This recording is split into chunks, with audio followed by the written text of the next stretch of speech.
ایک صحابی حضور کی خدمت میں حاضر ہوئے، عربی تھے، دیہات کے رہنے والے تھے۔ انہوں نے حضور کی بارگاہ میں ایک بات عرض کی کہ حضور، اسلام کے حکام تو بہت سارے ہیں، آج بھی اگر آپ دیکھیں تو کتابیں بھری پڑی ہیں۔ پھر حضور ارشاد فرماتے تھے، صحابہ اس کو سنتے تھے، محفوظ کرتے تھے، آگے بیان فرماتے تھے۔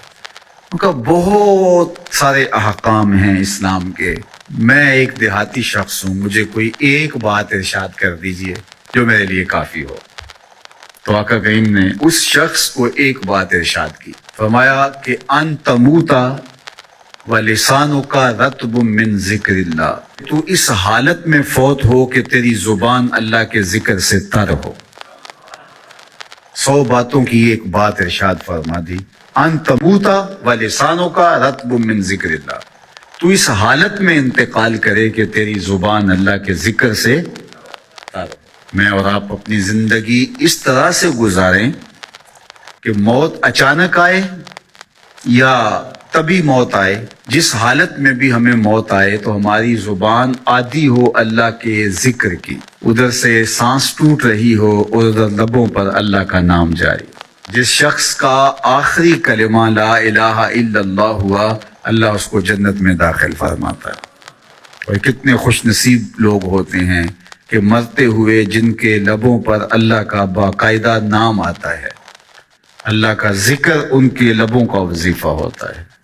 اور کچھ لوگ ان کو تلقین بھی کریں تو زبان پہ اللہ کا نام نہیں آ پاتا۔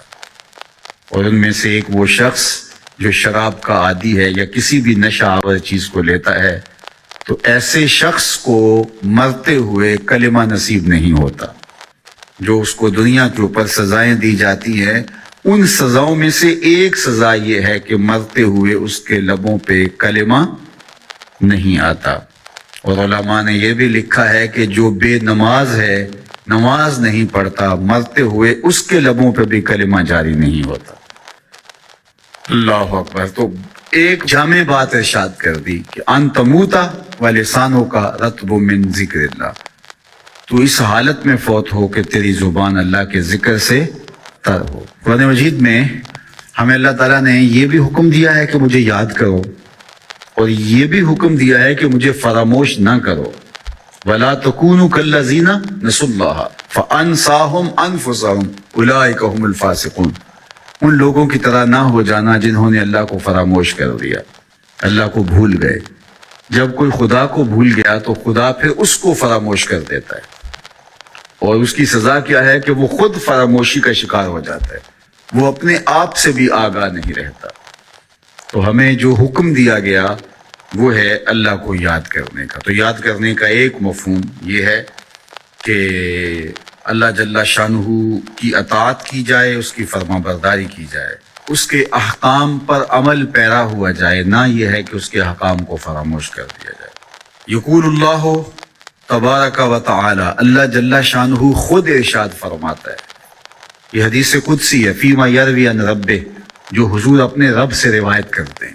اللہ جل شانہ کیا ارشاد فرماتا ہے، سنیے، انا عند ظن عبدی بی، میرا بندہ میرے بارے جو گمان کرتا ہے میں ایسے ہی معاملہ کرتا ہوں، یعنی بندے کو میرے سے جو گمان ہے تو میں اس کے مطابق معاملت فرماتا ہوں۔ وَأَنَا مَعَهُ إِذَا ذَكَرَنِي، اور جب وہ مجھے یاد کرتا ہے میں اس کے ساتھ ہی ہوتا ہوں۔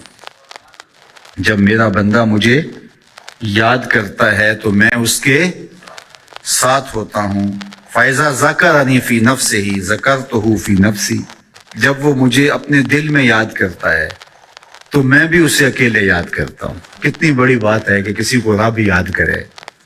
اللہ اکبر۔ کہا جب وہ اکیلے مجھے یاد کرتا ہے تو میں بھی اس کو اکیلے یاد کرتا ہوں۔ وَإِن ذَكَرَنِي فِي مَلَئٍ ذَكَرْتُهُ فِي مَلَئٍ خَيْرٍ مِّنْهُمْ، اگر وہ مجھے مجمع میں یاد کرتا ہے، لوگوں کے ہجوم میں یاد کرتا ہے، تو میں بھی اسے مجمع میں یاد کرتا ہوں جو اس مجمع سے بہتر ہے، اس اجتماع سے بہتر ہے۔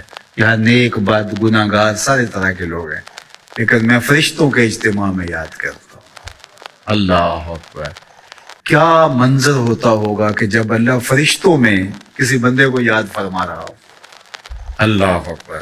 اور ایک حدیث میں جو ہے وہ اس کے پھر آگے لفظ جو ہے یہ ہے، میرا بندہ میری طرف اگر ایک بالشت چل کے آتا ہے تو میں ایک ذرا آتا ہوں، اور میرا بندہ میری طرف اگر 1 قدم آتا ہے 70 قدم آتا ہوں، اور اگر میرا بندہ میری طرف چل کر آتا ہے اتیت ہو ہر والا، میری رحمتیں دوڑ کے استقبال کرتی۔ اللہ اکبر، وہ کتنی کرم نوازی ہوتی ہے جو اس کو یاد کرتا ہے۔ تو یاد کا چراغ کبھی بھی بجھنا نہیں چاہیے۔